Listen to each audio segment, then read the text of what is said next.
Welcome to Hawaiian Diving Adventures from the warm and exotic waters of the Hawaiian Islands. Join us each week as we explore an undersea environment full of mystery and intrigue that has evolved for countless generations.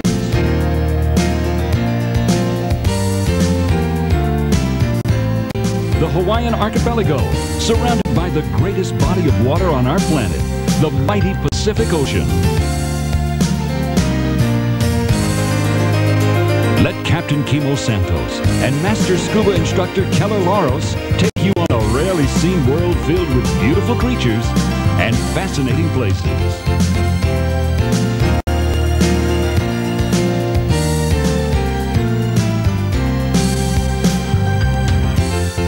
Welcome to Hawaiian Diving Adventures. Aloha from Kona and welcome to Hawaiian Diving Adventures. I'm Kimo. And I'm Keller. Our show is dedicated to bringing you a new and exciting diving adventure every week. And one of the best places to take you diving is right here in Kona. So kick back, relax, and let us take you for a Hawaiian diving adventure.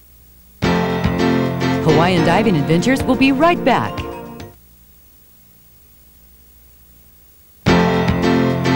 Welcome back to Hawaiian Diving Adventures. Hey, thanks for sticking around. We're in the village of Kailua, Kona, the final resting place of Kamehameha the Great. Our first adventure today is lava tube diving.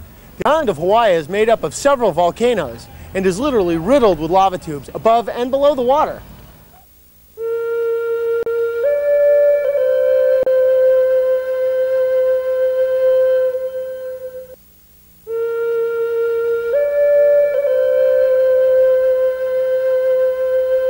The Hawaiian Islands, a special place, was created by fire and inhabited by Polynesian people who were gifted stewards of the land. They cared for their world, from the tops of the mountains, through the rainforests, into the rivers, and finally, the sea. Now let's join Kimo and Keller on today's Hawaiian diving adventure.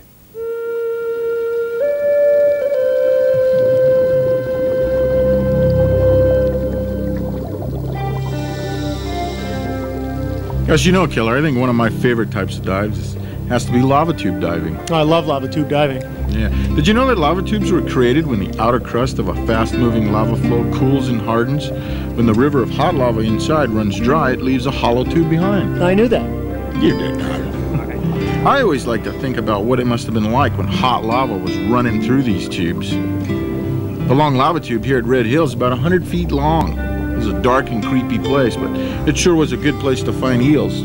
Oh, you know, there's over 80 species of moray eels, and though they have long bodies, they look like snakes, they're actually bony fishes that have evolved to get really sharp teeth and tough skin to suit their job as predators on the reef. The shy tiger moray is one of my favorite eels. I think your favorite's probably the dragon moray, isn't it? Dragon, yeah. He's really rare and hard to find. Another one is the little stout moray eel. These guys are rarely thicker than my thumb. They're kind of shy, too. Yeah, that's fine. And probably the biggest that we see commonly is the yellow margin moray. The puhipaka. These guys grow to 4 feet and sometimes larger.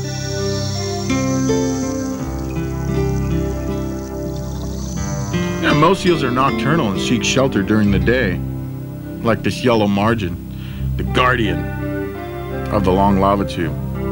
Though he looks really fierce, the moray opens and closes his mouth to breathe, and are usually harmless unless frightened or provoked.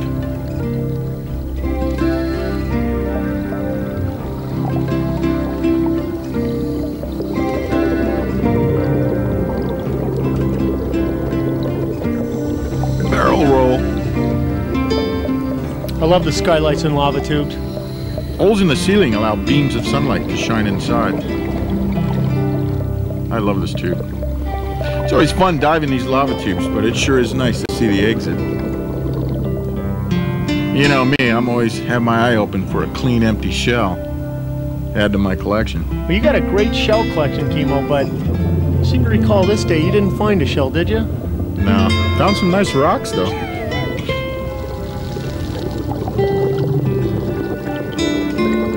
Now, the long lava tube is only one of hundreds here in Kona. probably within 50 feet of this dive, there's at least a dozen more lava tubes. Some real big and some pretty small.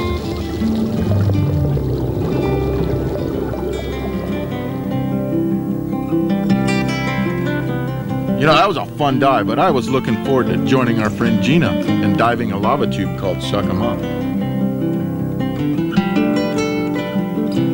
No sooner had we gotten in the water at Suck 'em Up than we found this really unique fish called an anglerfish.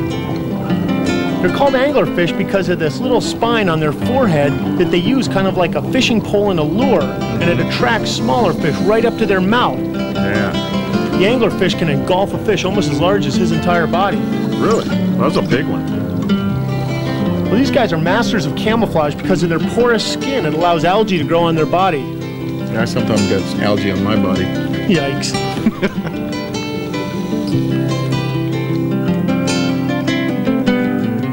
You can see here his little pectoral fins look more like a foot than a fish's fin.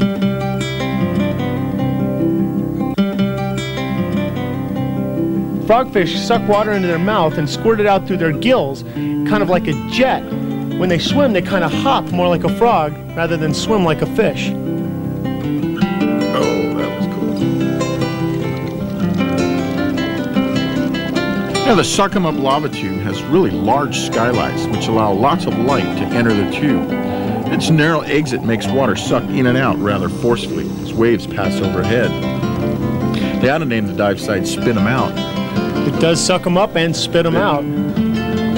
Many crustaceans like the spiny lobster are nocturnal, but are often found in lava tubes during the day.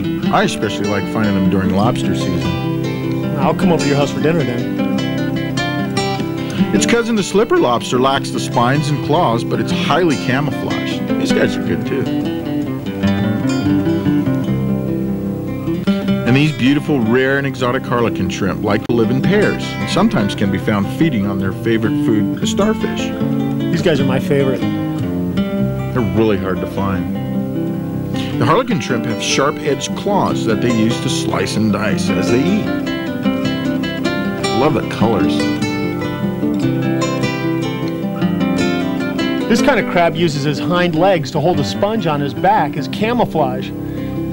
Although normally I notice a big piece of yellow sponge walking around on the bottom.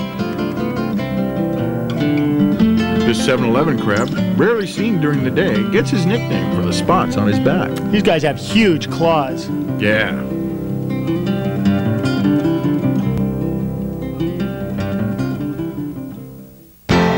Stay tuned for more Hawaiian diving adventures with Keller and Kimo.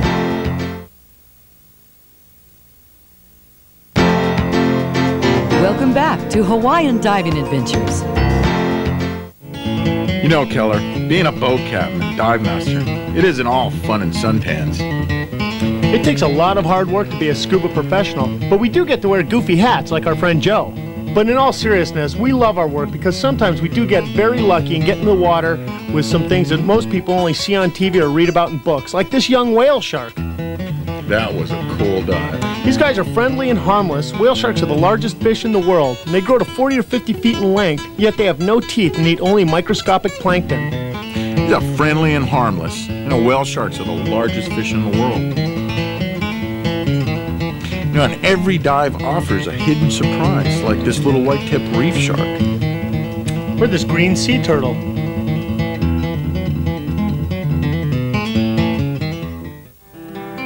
Diving safety is a concern to everyone in the water. To tell you a little bit more about that, here's my wife, Wendy. Aloha! As a scuba instructor, I teach my divers to make a dive plan and do a safety check before every dive. When planning a dive, we select a dive site in advance using information from local dive experts. Once we're at the site, we evaluate the water conditions before I have Keller get the gear out of the car. Today we're at our favorite shore dive at Honaunau Bay, beside the National Historic Park at the Place of Refuge. Once we're at the site, we decide on the safest entry and exit and best course to follow. When planning, we agree on our maximum depth and time to stay within safe limits. We discuss what to do if separated, and we review hand signals so we can communicate effectively underwater. Huh? We We have questions such as, are you okay? And responses, okay or not okay. Down, up, wait, or stop. We also determine what to do if an emergency arises and where to go to get help. Before entering the water, we conduct a pre-dive safety drill by first checking the buoyancy control device. Then the weight belt to make sure that it's comfortably positioned with the right-handed release. We secure dangling equipment and other releases. I turn on the air before I turn on my wife. Oh, Keller. Oh, that's to make sure that I have a good full tank. This one's good. We put on our masks and our fins and we're ready to go.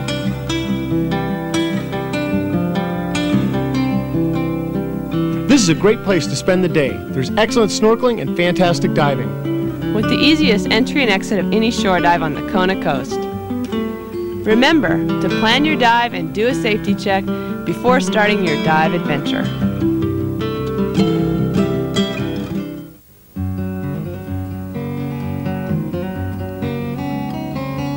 Living in Kona, we get to dive lava tubes almost every day. And being a part Hawaiian, I wanted to learn more about lava tubes and their place in the Hawaiian culture. Our friend Gordon Leslie took us to a visit to some historic lava tubes where our ancestors may have lived.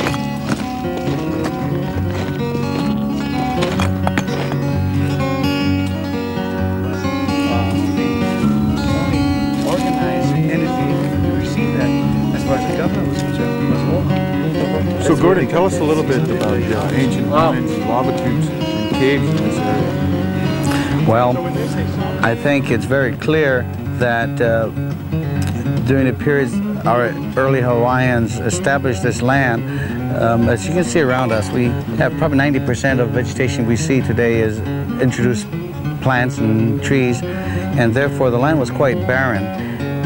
The early Hawaiians, I believe, when they came upon these caves, the lava tubes, it became a really important part of their life. And because of the intense heat of the land and the lack of shade from lack of trees, they used the caves a lot for almost their everyday life. A lot of the caves was used in early times as a habitation site.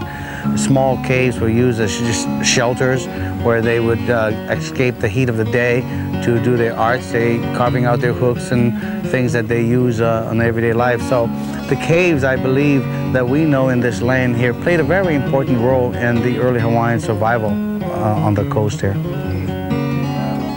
They stood here in about 1500 and the 1700s. After meeting with Gordon, I began to wonder, could there be a dry lava tube that is entered from underwater? You know, that's a good question. So we did some checking around and looked up and down the coast for where the most likely site might be. You know, I thought the most likely site would be Red Hill because of the steep terrain and number of old lava flows. All the big cliffs right along the shoreline there are perfect for a dry lava tube. We checked some new locations near many of our old familiar dive sites. Yeah, a lot of them were dead ends. And some were nothing special. But some were just awesome.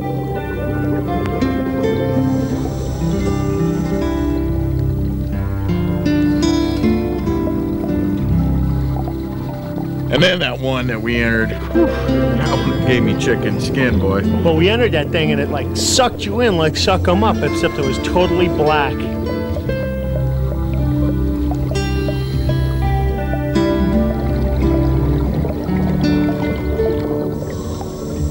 It had to be it. We ascended into a big dry lava tube. And when the lights lit it up, it was a dry cave. It was a huge chamber, maybe 20 feet by 30 feet high with red lava rock all over the walls. It didn't look like anybody was living there. Or, I mean, didn't look like anybody had been there before. No, there's no signs of humans there. And of course, to show respect for my native ancestry, I decided to make an offering of salt and tea leaves. That was such an awesome time, man, and I want to go back there someday, that's for sure. Definitely. Hawaiian Diving Adventures will be right back.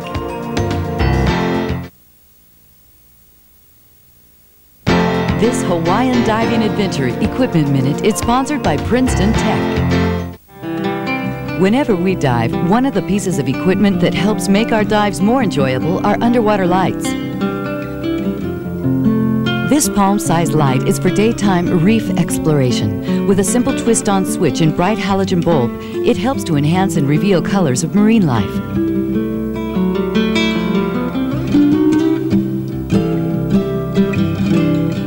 With a toggle switch, other compact multi-purpose lights can be very handy for day or night use.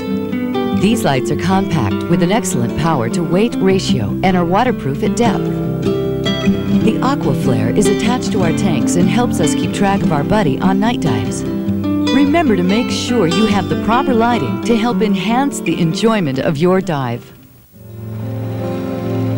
You know, Kimo, my very favorite dive is the Manta Ray night dive at the Kona Surf. Oh, really, Keller? Why's that? Well, it's because it gives divers and snorkelers an opportunity to see manta rays up close and personal.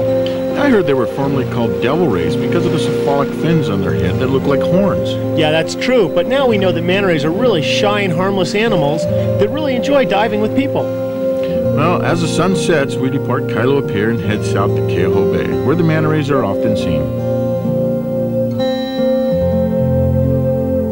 Earlier, we talked with Captain Jeff Leischer, owner of Jack's Diving Locker, who took me on my first manta ray night dive back in 1985. Jeff has over 10,000 scuba dives recorded in his logbooks. Gee, that computes to almost 1 year underwater, Keller. Oh, he's a dive animal. So we talked to Jeff about his first manta ray night dive. Well, as I recall, back then, the mantas were probably leery of people. They didn't come to us in any case, and so it was mainly hide behind a rock and watch the mantas as they swam back and forth real close to shore in front of the hotel.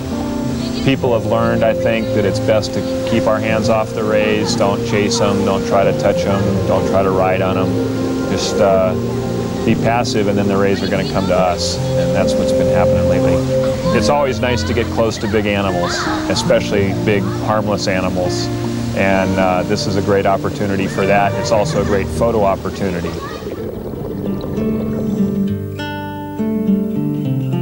Gosh, Keller, every time I do this dive at the Kona Surf, I still get excited. You know, Kimo, since 1991, I've been identifying manta rays by their size, their sex, and any scars that they have on their body. But because injuries heal and manta rays grow up, the best identification is using the spots on their chest right between their gills. Like this one right here. Oh yeah, every manta ray here at the Kona Surf has a unique spot pattern all his own. That's kind of like their fingerprint. Exactly. And though many of them may look a lot alike, they're all unique. Some manta rays like this one have a big scar or deformity, like a damaged cephalic fin, like Righty. Ouch. Yeah, she's easy to identify. So far, I've been able to identify over 20 different animals. Some of them have been in the Kona area for more than 10 years.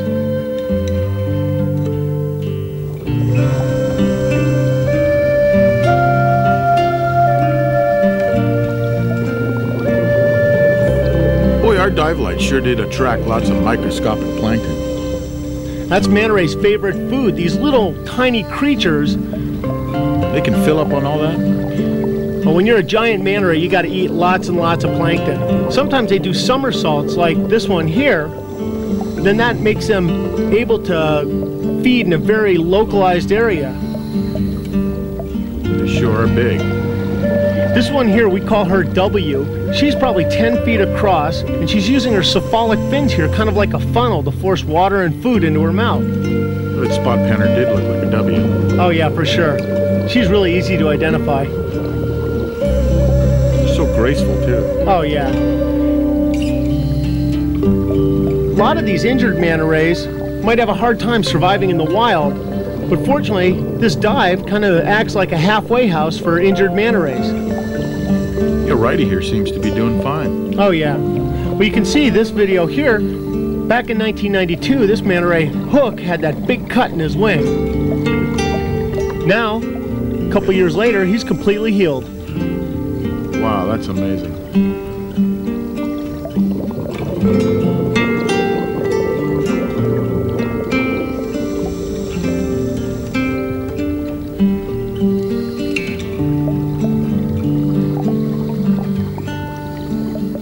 This This is the baby manta ray I named Taz. Oh yeah, I remember when we did the dive, and he was only about, what, 4 feet across when we first met him? He's got to be over 6 feet now. Oh. It's so neat to see these manta rays, you know, grow up and grow healthy and grow strong. I get so excited about them. Definitely turning into part of our family. For sure. You know, I think there's one thing when you're in Kona that you definitely got to do, and that's this Kona manta ray night dive. It's been an outstanding experience in my life. I am so happy every time I get in the water with these guys. It's like words and pictures cannot describe the feeling that you get when you're underwater with these creatures. It is excellent.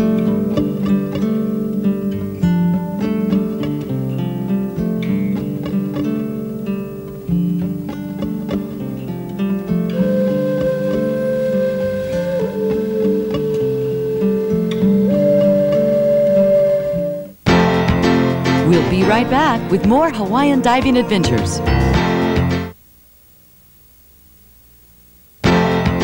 Welcome back to Hawaiian Diving Adventures. We hope you had as much fun as we did. We're looking forward to seeing you on our next Hawaiian diving adventure. You did not have a birdie. I did too.